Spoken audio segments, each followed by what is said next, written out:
Hello everyone, कैसे हैं आप सब। आई होप आप बहुत अच्छे होंगे। लास्ट सेशन में हमने डिस्कस किया था कि किस तरह से हम एक सर्कुलर लूप के एक्सिस पे अगर कोई पॉइंट है तो उस पे किस तरह हम लोग मैग्नेटिक फील्ड कैलकुलेट करते हैं, वो सब हम काम कर चुके हैं। उसमें अगर एन टर्न होता है तो कैसे कैलकुलेट करते हैं, और उसका अगर ग्राफ बनाना पड़े हमें विद रेस्पेक्ट ऑफ एक्स और बी तो किस तरह से उसका ग्राफ सिर्फ एक ही तरफ शिफ्ट होता है। आप अगर देखोगे तो लगता है ऐसा है, देखने से ऐसा लगता है कि दोनों तरफ उसका ग्राफ आना चाहिए, लेकिन ऐसा होता नहीं है।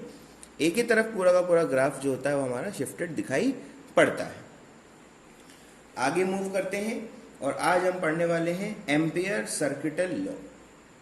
ठीक है, क्या पढ़ने वाले हैं हम लोग? एम्पियर सर्किटल लॉ आज हम लोग पढ़ने वाले हैं।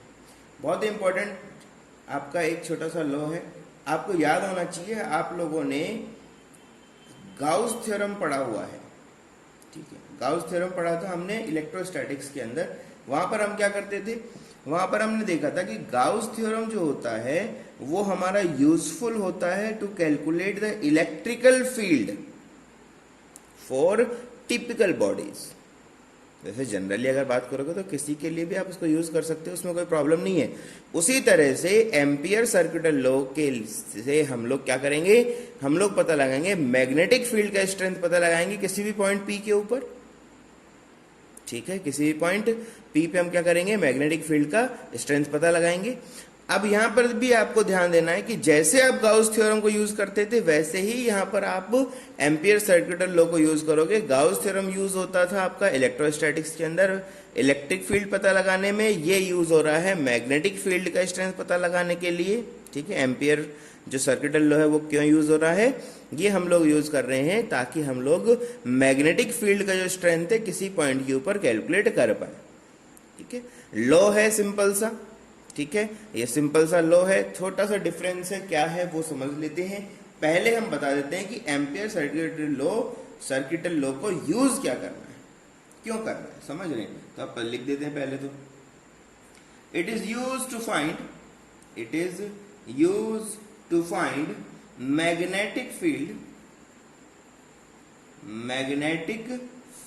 स्ट्रेंथ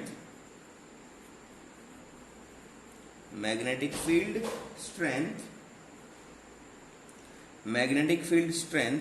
अब आओगे सर हमारे पास में बायो-सावर्ट्स लॉ था, बिल्कुल बायो-सावर्ट्स लॉ हमारा फंडामेंटल लॉ है जिसके अंदर किसी तरह का कोई प्रॉब्लम नहीं है, लेकिन हम लोग यूज तब भी कर सकते हैं। अगर आप चाहो बायो-सावर्ट्स लॉ को यूज करो, आप चाहो एम्पियर सर्किटल लॉ को यूज करो, कोई प्रॉब्लम उसमें नहीं होता है, समझ रहे हो। तो अगर हम बात करें तो ये एक्चुअल में है क्या चीज आपका, ये एक अल्टरनेटिव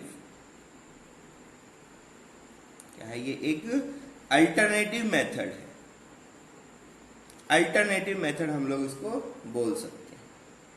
कैसे यूज करना है वो आप समझते हैं। ठीक है, तो अब बात करते हैं इसके प्रोसेस का।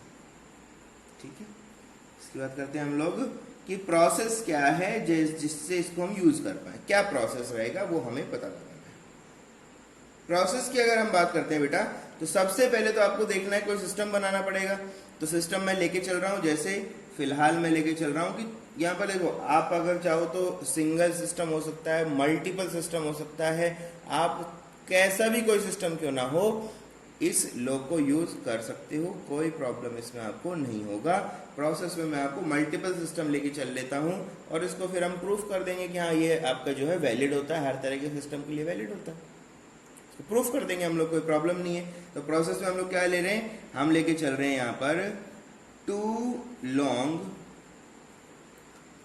Long infinite wires carrying current. ठीक है, दो वायर लेके चल रहे हैं जो करंट कैरी कर रहे हैं। अब करंट का डायरेक्शन अलग अलग लेके चल लेता हूं, देखो कितना अच्छा रहेगा। देखो करंट का डायरेक्शन कुछ भी क्यों ना हो हम लोग इसको कैलकुलेट कर सकते हैं, यही तो इसका खूबसूरती है। ठीक है, तो देखा आपने कैसे कहाँ है, तो मैंने बताया भाई एक करंट कैरिंग वायर तो ये रहा और दूसरा करंट कैरिंग वायर ये रहा। अब सर ये इन्फिनाइट कहाँ पे है, अरे ये पेज के अंदर जा रहा है, ये पेज से बाहर आ रहा है, मतलब कैसे है वो देखो, कैसे कहना चाहते हो वो समझो। ये वाला करंट का वायर कुछ ऐसा है, ठीक है, ये वाला जो करंट, एक वायर है इनफाइनाइट लेंथ का जो पेज के अंदर जा रहा है, दूसरा कोई वायर है जो पेज से बाहर आ रहा है, तो आपको तो डॉट ही दिखाई दे पड़ेंगे ना, आपको तो क्या पड़ेंगे, डॉट ही दिखाई पड़ेंगे, तो उसमें कोई सोचने जैसा कुछ नहीं है। अब यहां से प्रोसेस शुरू होता है। तो जब प्रोसेस की बात करते हो तो सबसे पहला जो स्टेप है जो आपको फॉलो करना है वो क्या, आपको लेना है एक क्लोज लूप। क्या लेना है आपको, एक क्लोज लूप। ध्यान दो, यहां पर लूप की बातें हो रही हैं। अभी तक हम लोग जो बातें कर रहे थे, गाउस थ्योरम में जो बातें होती थी वो सरफेस की होती थी, यहां पर किसकी बातें होती हैं, लूप। किसकी बात होती है, लूप। ठीक है, तो हम लोग क्या सबसे पहले क्या करेंगे, first take a close loop taking the point at which we need to calculate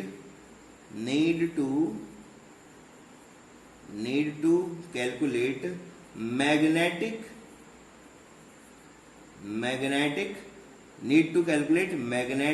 field strength।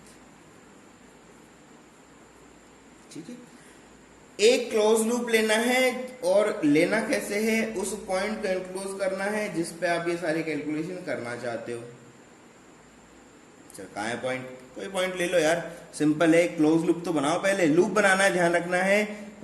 ये आपका क्या है, एक लीनियर सिस्टम है, वो आपका सरफेस होता था, दोनों में डिफरेंस है। तो एक लूप बना दिया लो। अब आपने कहा सर ये लूप का क्या करना क्या है, लूप का भी करेंगे कुछ ना कुछ तो। अच्छा, यहाँ पर साफ साफ लिखा है कि क्लोज लूप जब बनाओगे तो आपको उस पॉइंट को भी, यहाँ पर लूप जो बनेगा वो उस पॉइंट को हमेशा अपने पास रखेगा जिसपे आपको ये मैग्नेटिक फील्ड का स्ट्रेंथ कैलकुलेट करना है। ठीक है, तो मैंने बोला कि ठीक है कोई पॉइंट है, यहाँ पर कोई पॉइंट था जिसको हमने बोला था P, इस पॉइंट P पे हमें मैग्नेटिक फील्ड का कैलकुलेशन करना था, तो हम लोगों ने इसको क्लोज करते हुए एक लूप बना लिया। अब आप कहोगे सर क्या ये इसके सेंटर में नहीं होने चाहिए क्या, कैसा भी ले लो यार, उससे कोई फर्क नहीं पड़ता, आपको डिस्टेंस पता होना चाहिए बस इन दोनों से इनका क्या है। आपको तो क्या पता होना चाहिए कि इन दोनों वायर से इस P पॉइंट का जो डिस्टेंस है बस वो पता होना चाहिए, मतलब R आपको पता होना चाहिए। क्लियर सब बातें। अब क्या करना है, सेकेंड स्टेप बहुत इंपॉर्टेंट है, ये भी इंपॉर्टेंट है। सब कुछ इंपॉर्टेंट ही तो होता है सर, बिल्कुल सही बात है, सब कुछ इंपॉर्टेंट ही होना चाहिए। ठीक है, इंपॉर्टेंट ही। देखो जरा क्या होने वाला है। अब आपको क्या करना है, एक डायरेक्शन लेना है। किसका डायरेक्शन लेना है सर, लूप का। किसका डायरेक्शन लेना है, लूप का। तो आप क्या बोलेंगे, take any direction of loop. मतलब क्या है, आप चाहो तो इधर लेके चलो, आप चाहो तो इधर लेके चलो, कोई भी एक डायरेक्शन ले लो। मतलब कोई भी डायरेक्शन मैंने ले लिया, तो ये बोला मैंने, ये जो मैंने ले लिया, इधर ऐसे हमारा लूप क्या कर रहा है, मूव कर रहा है। लूप हमारा ऐसे कुछ मूव कर रहा है, ऐसा हम बोल सकते हैं।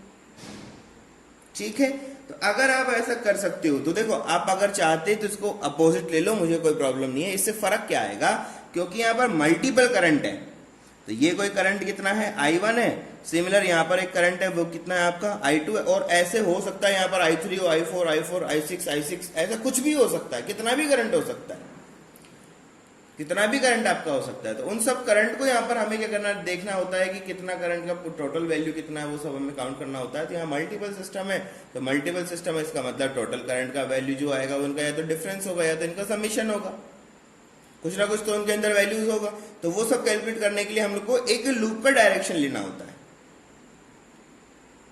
ठीक है, अब यहां पर ध्यान दोगे, जैसे ही लूप का डायरेक्शन ले लोगे, आप लोग यहां पर यूज करोगे वापस से अपना राइट हैंड थंब रूल। कैसे यूज करोगे, लूप के अलोंग, ध्यान रखना, लूप के अलोंग फिंगर को कर्ल करोगे, और जो डायरेक्शन आपका थंब का है वो पॉजिटिव करंट बताएगा। Current positive current negative current का कंसेप्ट आएगा।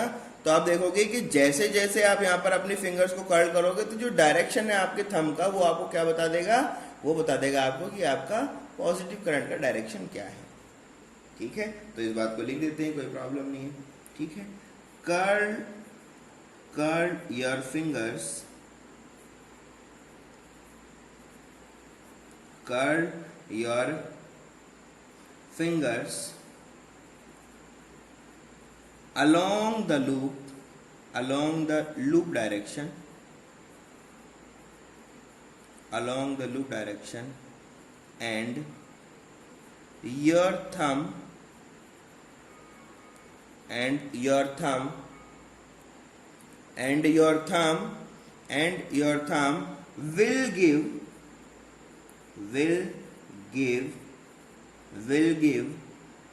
positive current direction. ठीक है, तो यहाँ पर देखोगे तो दो करंट हमारे पास, पॉजिटिव है कुछ नेगेटिव है, तो पता लगा लेते हैं पॉजिटिव कौन है नेगेटिव कौन है। ठीक है, तो हमने बोला कि करंट पॉजिटिव कौन है वो पता लगा लो और करंट नेगेटिव क्या है वो पता लगा लो। देखो ये कंसेप्ट जो है वो आपको एनसीईआरटी के अंदर नहीं देखने को मिलेगा। ठीक है, ये ध्यान रखना इस बात की। मल्टीपल सिस्टम आपको बता रहे हैं हम लोग, ठीक है, हम आपको बता रहे हैं मल्टीपल सिस्टम के बारे में, तो ये सब चीज़ें आपको थोड़ा सा ध्यान से देखना है कि ऐसा क्यों करते हैं। उसमें बस ये पॉइंट मिलेगा, उसके बाद में इसका फॉर्मूला मिलेगा और उसके ऊपर बेस्ड क्वेश्चन मिल जाएगा, हो सकता है उसका सॉल्यूशन भी आपको दे दे। ठीक है, तो हमें मल्टीपल सिस्टम को देखना है, तो यहाँ पर एक अगर होता तो मैं डायरेक्ट लिख देता, कोई प्रॉब्लम नहीं है। आई इनसाइड का वैल्यू चाहिए होता है, क्यों चाहिए होता है वो भी अभी लिख देंगे। ठीक है, तो आई पॉजिटिव और नेगेटिव में से कौन पॉजिटिव है कौन नेगेटिव है वो हमें पता लगाना है। ठीक है, तो आपने कहा सर करंट हमें करना क्या है, हमारे लूप के अलोंग हमारे फिंगर्स को कर्ल करना है और जो डायरेक्शन है थंब का वो पॉजिटिव, मतलब अंदर जाता हुआ क्या होगा पॉजिटिव, बाहर आता हुआ क्या होगा नेगेटिव। अंदर जाता हुआ क्या होगा पॉजिटिव, बाहर आता हुआ क्या होगा नेगेटिव। इसका मतलब अंदर जाता हुआ कौन है I1, तो पॉजिटिव कौन हो जाएगा मेरे पास में I1 और नेगेटिव क्या हो जाएगा मेरे पास में I2। क्यों, क्योंकि ये जा रहा था इनवर्ड, ठीक है, और ये कहां जा रहा था मेरे पास में बेटा आउटवर्ड। इनवर्ड और आउटवर्ड दो तरह से जा रहे थे ये, तो हमने पॉजिटिव नेगेटिव पता लगा लिया। अब आपने कहा सर अब इससे क्या करोगे, अब इससे हम लोग बनाएंगे बेटा जी फॉर्मेशन। एम्पियर सर्किट लेकर क्या बनाएंगे हम लोग फॉर्मेशन। क्या कहता है सर्किटल लॉ, ये कहता है कि line integral of B vector dot DL vector is always equals to mu naught multiply by I inside. ये आपका लॉ है, जैसे गॉस ने बोला था ना EDA या EDS equals to Q divide by epsilon. EDS equals to क्या होता था Q डिवाइड बाय एप्सिलॉन। उसी तरह से हम लोग क्या बातें करते हैं, हम लोग बोलते हैं कि B dot DL equals to mu naught into I in. अब यहाँ पर ध्यान देना है आई इन जो होगा वो हमेशा किस तरह से होगा, वो होगा I positive minus I negative. ठीक है, इनसाइड जो करंट होगा हमारा मतलब लूप के अंदर का करंट। ठीक है, तो ये क्या बोलोगे, this is nothing but current inside loop, current inside loop. Loop में बहुत सारे करंट आपके पास दिए होंगे, उनमें से अगर आपको कैलकुलेशन करना है कितना कितना करंट होगा तो आप यूज करोगे पॉजिटिव माइनस नेगेटिव। तो पॉजिटिव यहां से कैसे पता लगाओगे, आप पता लगाओगे curl your fingers along the loop direction and your thumb will give positive direction current, positive current direction आपको मिल जाएगा वहां से। ठीक है, तो ये हमारा फॉर्मेशन है, इसको हम यूज करेंगे।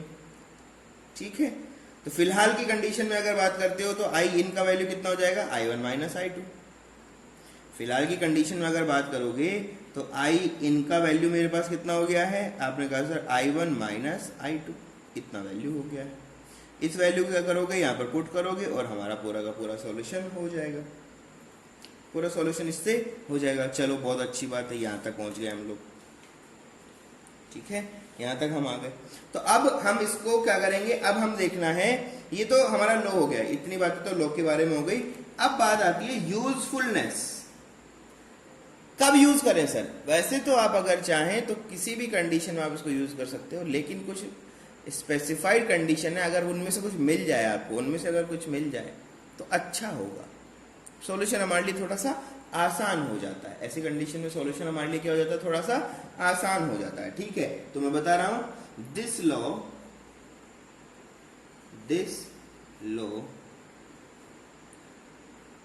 Can use with following conditions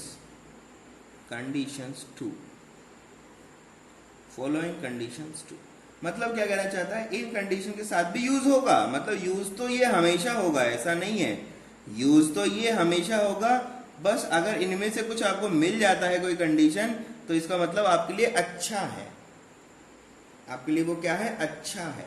सबसे पहला कंडीशन तो पहले लो लिखूं क्या, नहीं लो तो हमने लिख चुके हैं, कोई प्रॉब्लम नहीं। तो सबसे पहला कंडीशन क्या है, पहला तो है B इज टेंजेंशियल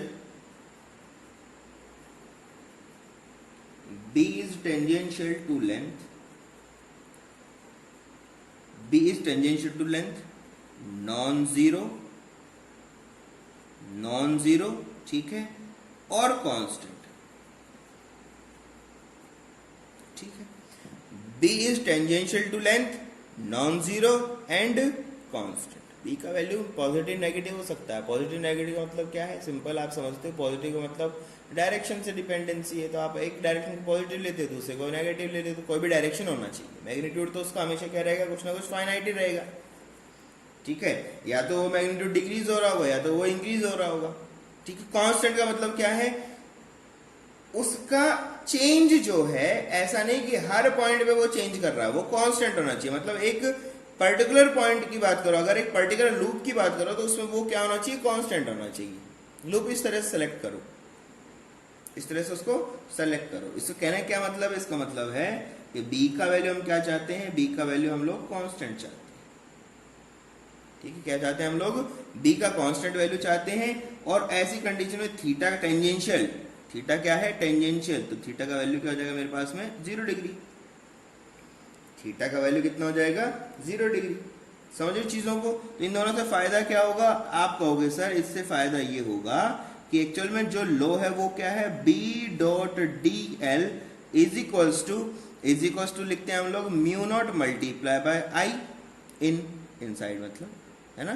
तो आपने कहा सर इसको जब ओपन करेंगे तो क्या मिलेगा, ये मिलेगा integration B into DL multiply by cos of theta is equals to mu naught multiply by I in. अगर थीटा 0 हो जाएगा तो कंडीशन क्या हो जाएगा, B into DL integration is equal to क्या हो जाएगा, mu naught multiply by I in, ठीक है। और अगर B कांस्टेंट हो तो बाहर आ जाएगा, और DL का इंटीग्रेशन कितना हो जाएगा, L, तो क्या हो जाएगा, B into L equals to mu naught multiply by in. ये फायदा हो जाएगा आपको।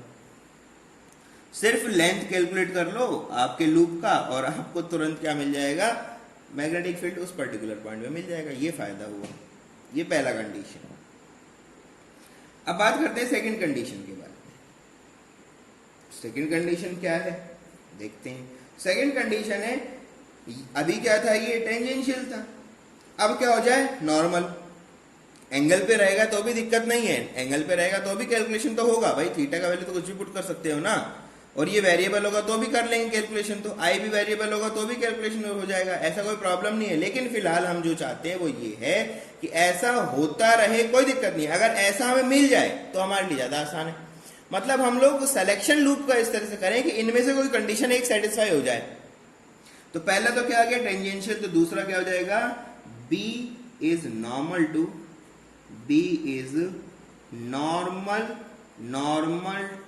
लेंथ, क्या हो जाएगा, normal to length. Normal to length का मतलब क्या है, थीटा का वैल्यू क्या कर देंगे हम लोग, 90 डिग्री। क्या कर देंगे, थीटा का वैल्यू क्या कर देंगे, 90 डिग्री। आपने कहा सर इससे क्या फायदा होगा, बेटा जी थीटा का वैल्यू अगर 90 डिग्री होगा तो integration B DL cos of theta is equal to क्या होता है, mu naught into I in होता है। थीटा 90 पुट करोगे तो ये क्या हो जाएगा, तो B का वैल्यू कितना आ जाएगा मेरे पास में, 0, सीधा 0 हो जाएगा। और थर्ड कंडीशन और भी खूबसूरत है, क्वेश्चन में B 0 बन जाए, क्वेश्चन में क्या हो जाए, B का वैल्यू 0 गिवन हो। तो तीन कंडीशन है, या तो ऐसा हो जाए, टेंजेंशियल हो जाए वो L के, या तो वो नॉर्मल हो जाए, या तो उसका वैल्यू 0 हो जाए। इनमें से कुछ ना कुछ हम लोग करने की कोशिश करते हैं। कुछ ना कुछ हम लोग इसमें क्या करते हैं, ऐसा जुगाड़ लगाते हैं कि ऐसा हमारे साथ हो जाए तो हमें बहुत मजा आ जाए। समझो चीज़ों को, तो ये हमारा कंडीशन है, ठीक है। उसके बाद हम क्या बोल देंगे, इसके बाद और कुछ कंडीशन है, छोटी छोटी कंडीशन है, ऐसा कोई प्रॉब्लम नहीं है, आपको ध्यान रहेगा। दिस लॉ, तो लॉ का वैल्यू क्या है, आप देखो कि सर ये सब चीजें हमें अगर करना है, अगर कांस्टेंट चाहिए, बी का वैल्यू अगर आपको कांस्टेंट चाहिए तो सिमेट्रिकल सिस्टम होना चाहिए, हायर सिमेट्रिकल सिस्टम होना चाहिए, अदरवाइज तो उसका भी कांस्टेंट नहीं रह पाएगा। समझ रहे हो? तो यहां पर लिखोगे this law is useful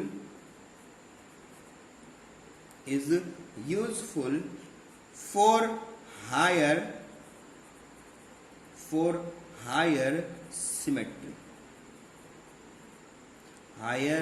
symmetrical system। अगर आप सिमेट्री बना पाते हो तो बहुत अच्छी बात है। हायर सिमेट्री, जितने अच्छी सिमेट्री बनाओगे रिजल्ट उतने ही आपके पास में प्रॉपर आते चले जाएंगे, आपको किसी तरह का कोई इश्यू यहाँ पर क्रिएट नहीं होगा। हायर सिमेट्रिकल सिस्टम होना चाहिए, ठीक है। वैसे अगर बात करोगे तो मैं यहां पर कंक्लूड कर रहा हूं, बिल्कुल इंपॉर्टेंट है ये भी बहुत, आप यूज कभी भी करो, कहीं भी करो, कोई प्रॉब्लम नहीं, ठीक है। This law can be used, this law can be used for any kind of system, but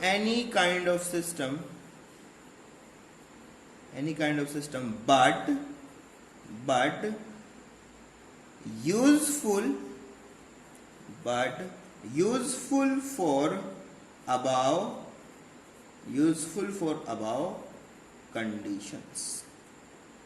in condition में ये यूजफुल है मतलब आपको अच्छा रहेगा, अगर इनको आपके साथ क्वेश्चन आ जाता है और इनमें से कुछ बन जाता है तो अच्छी चीज रहेगी आपको, अदरवाइज तो आप कभी भी इसको यूज कर सकते हो, इसमें कोई ऐसा इश्यू नहीं। दूसरी बात आती है कि सर यहाँ तो आपका जो करंट है, यहाँ पर फिलहाल तो हमारा जो करंट है वो क्या है कि एक ही डायरेक्शन में मूव कर रहा था, मतलब सर्किट के अंदर ही करंट था। सर्किट के बाहर अगर करंट हो तो क्या होगा, सर्किट के बाहर भी कोई करंट हो जाए तो क्या होगा, कंडीशन देख लेते हैं। चलो, तो आपने कहा सर एक काम करते हैं, ये तो रहा हमारा लूप, हमने बना लिया, कोई लूप बना लिया हमने, कोई प्रॉब्लम नहीं है। और ये वो पॉइंट है जिसपे हमें कैलकुलेशन करना है, पी पॉइंट है जिसपे हमें कैलकुलेशन किसका करना है, मैग्नेटिक फील्ड का। अब आपने कहा सर बहुत सारे करंट लेके चलता हूं मैं, क्या क्या करंट ले लिया आपने कहा सर यहाँ एक करंट ले लिया जिसको मैंने बोल दिया I1, दूसरा कोई करंट ले लिया मैंने जिसको मैंने बोल दिया I2, यहां पर सर एक और करंट है जो कितना है I3, और सर यहां पर एक और करंट है जिसका वैल्यू कितना है I4। अब क्या होगा, देखो लॉ सिंपल बताता है, लॉ क्या बोलता है, लॉ बोलता है कि line integral of B.dl is always equal to mu naught multiply by I inside, ये तो बोलता है, तो I इनसाइड होगा, ठीक है। लेकिन यहां पर ध्यान दोगे कि जो भी P पॉइंट के ऊपर मैग्नेटिक फील्ड आएगा वो सिर्फ I1 I2 की वजह से नहीं आएगा, वो I3 और I4 के भी इंक्लूजन से आएगा। समझ रहे हो? तो ये बहुत इंपॉर्टेंट सी बातें हो जाती हैं, इसको लिखना बहुत इंपॉर्टेंट हो जाएगा। अब लिखना तो पड़ेगा हमें इसको, ठीक है। तो चलो लिख देते हैं इस बात को, ठीक है। तो आप बोलोगे क्या कहना चाहते हैं सर, आप इसमें क्या बात कहना चाहते हो? देखो मैं आपको वापस से बता रहा हूं, लो तो कहता है कि जो आपको करंट लेना है वो तो इनसाइड द लूप लेना है, लेकिन जो इफेक्ट आएगा पी पॉइंट के ऊपर वो सारे करंट की वजह से एक साथ आएगा, चाहे वो करंट आपके बाहर है लूप से या अंदर है, उससे कोई फर्क नहीं पड़ेगा, उनसे किसी तरह का कोई चेंजेस नहीं आएगा, ये ध्यान देना है आपको, ठीक है। तो यहां पर अब इस बात को कंक्लूड कर देता हूं मैं, ठीक है। The magnetic field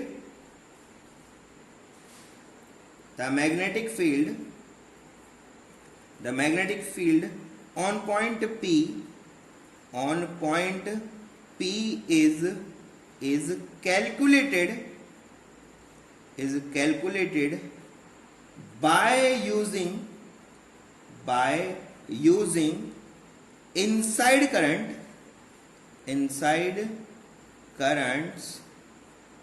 currents of loop but the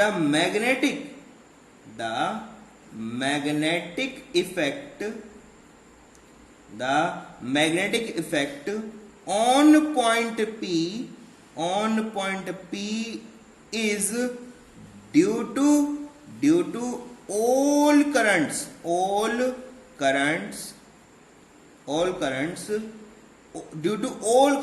present in system में जितना भी करंट है उन सब की वजह से आएगा। क्या कहना चाहते हैं, सिस्टम में कितना होगा, मैं लिख देता हूं, इस बात को साफ साफ लिखना है, वेदर करंट इज इनसाइड और आउटसाइड, वेदर करंट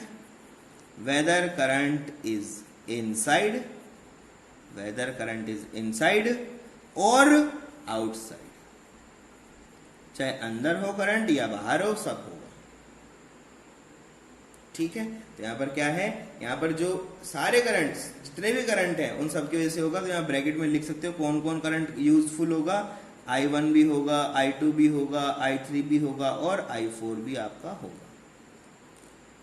कैलकुलेशन किससे होगा, कैलकुलेशन सिर्फ अंदर वालों से होगा। तो I1 I2 से कैलकुलेशन अंदर वाले करंट से होगा, लेकिन जो इफेक्ट आएगा वो सब की वजह से एक साथ आपको देखने को मिलेगा। उसमें कोई चेंजेस आपको देखने को आप नहीं कर सकते, कोई चेंजेस में आप लोग नहीं कर सकते। ठीक है, तो इनसाइड करंट यहां पर कौन कौन सा है, I1 एंड I2, तो इस बात को भी लिख देते हैं, छोटा सा तो है कोई बात नहीं। यहां पर देखना है I इनसाइड जो है वो कितना हो जाएगा, वो हो जाएगा आपका I1 एंड I2। I1 में I2 में से पॉजिटिव नेगेटिव कौन होगा, वो डिपेंड करेगा डायरेक्शन ऑफ लूप पे। अगर डायरेक्शन आप ऐसे लेते हो तो I1 पॉजिटिव हो जाएगा, बाहर लेते हो तो I2 पॉजिटिव हो जाएगा, वो डिपेंड करता है, डायरेक्शन डिपेंड करेगा। ठीक है, तो ये क्या होगा, I इनसाइड तो इतना ही होगा। तो क्यों क्या है ये, आप बोलोगे sir this is used for calculation of B vector eight P point. P point के ऊपर जो B निकालोगे उसका कैलकुलेशन करने में ये यूज होगा। और B वेक्टर जो होगा ये फंक्शन होगा आपका I1 का, I2 का, I3 का और I4 का। ठीक है, मैग्नेटिक फील्ड का effect, magnetic field on A point P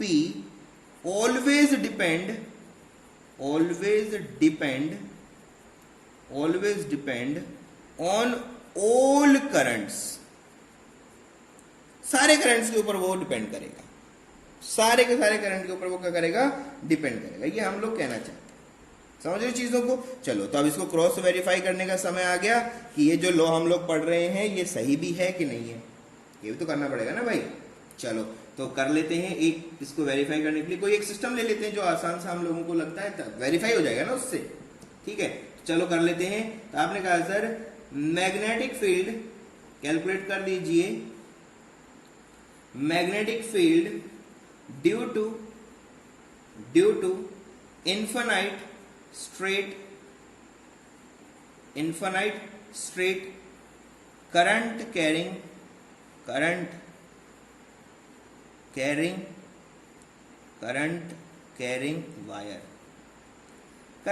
wire है, कोई इन्फिनाइट लेंथ का है, उसकी वजह से मैग्नेटिक फील्ड हम लोगों को कैलकुलेट करना है। आपने कहा सर ये तो कर चुके, हाँ बिल्कुल कर चुके। हम तो आपको अल्टरनेट मेथड बता रहे हैं कि अगर आपको वो मेथड याद ना आए या फंस जाओ तो इसको यूज कर लेना, वो आपको आंसर आ जाएगा। क्या होगा, उससे आंसर आ जाएगा। अच्छा देखो, इन्फिनाइट करंट कैरिंग वायर की वजह से जो मैग्नेटिक फील्ड होता है वो मैं पहले लिख देता हूं, यही तो प्रूफ करना है ना। तो आपने कहा सर इसका आंसर जो है बी वेक्टर का, या बी सिंपल वेक्टर फॉर्म में नहीं लिखोगे तो भी कोई दिक्कत नहीं, इनसाइड या आउटसाइड कुछ ना कुछ होगा। ठीक है, तो इसका वैल्यू कितना होना चाहिए, आपने कहा सर ये आना चाहिए μ0 divide by 4 pi multiply by 2i divide by r, ये आंसर आपका आना चाहिए। अब ये इनसाइड भी हो सकता है, आउटसाइड भी हो सकता है। ठीक है, और डिपेंड करेगा करंट का डायरेक्शन के ऊपर, डिपेंड किस पे करेगा, करंट के डायरेक्शन के ऊपर। ठीक है, इसको मैंने वेक्टर लिख दिया, कोई प्रॉब्लम नहीं है वैसे तो चलो अगर मैं इसकी बात करता हूँ तो मैं बोलता हूँ ये मुझे निकाले और ये आपका ऐसा भी हो सकता है। तो मैंने आपको दोनों डायरेक्शन बता दिया कि यहाँ दोनों हो सकता है, तो वेक्टर फॉर्म में अब कोई प्रॉब्लम नहीं है। कैसे करें तो आपने कहा था पहले तो करंट कैरिंग वायर ले लो। तो ये रहा भैया आपका करंट कैरिंग वायर, कोई बहुत लंबा वायर है। आपने बोला सर ये जा रहा है माइनस इन्फिनिटी से शुरू हुआ था और प्लस इन्फिनिटी की तरफ मूव कर रहा है, बहुत लंबा वायर है, बहुत बड़ा वायर है। हाँ ठीक है, कोई बात नहीं। अब इसमें कोई ना कोई करंट होगा, तो आपने इसमें करंट डिफाइन किया, इसमें आपने क्या डिफाइन कर दिया, करंट। तो ये करंट का डायरेक्शन है which is equals to I. I current इसमें से ऐसे बाहर जा रहा है, इसमें ऐसे फ्लो कर रहा है। क्या करना है, दो स्टेप फॉलो करना है। क्या क्या स्टेप है सर? पहला स्टेप, जिस भी पॉइंट के ऊपर आपको ये कैलकुलेशन करना है उस पॉइंट को क्लोज करते हुए एक लूप बना दो। तो आपने कहा सर कैसे लूप बनाओ? पहले लूप तो बनाओ तब तो क्लोज होगा वायर। ये बन गया लूप। ये वो पॉइंट ले लिया आपने जिस पे ये कैलकुलेशन होना है, ये वो वायर ले लिया जिस पे आपको कैलकुलेशन करना है। अब क्या करना है, सेकंड स्टेप में क्या करते थे? आपने कहा सर सेकंड स्टेप में लूप का कोई डायरेक्शन लेना है, तो ये हो गया लूप का डायरेक्शन। आपने कहा अंदर नहीं ले सकता क्या? ले सकते हो, अंदर भी ले सकते हो, बाहर भी ले सकते हो, उससे कोई चेंज नहीं आएगा। ठीक है, डायरेक्शन से तो हमें सिर्फ क्या पता लगता है, करंट पॉजिटिव है या नेगेटिव है, वो हमें डायरेक्शन बता देता है। तो फिलहाल तो मल्टीपल सिस्टम है ही नहीं, मल्टीपल सिस्टम नहीं है तो हम लोग बहुत आसानी से राइट एंड थंब रूल से डायरेक्शन पता लगा लेंगे, कोई दिक्कत ही नहीं है। ये तो है। और इस वायर से इस पी पॉइंट का जो डिस्टेंस है वो कितना है, स्मॉल आर। वो कितना है, स्मॉल आर।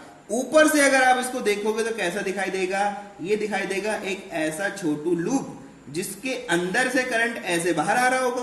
करंट बाहर आ रहा है, डॉट का मतलब क्या होता है, करंट बाहर आ रहा है।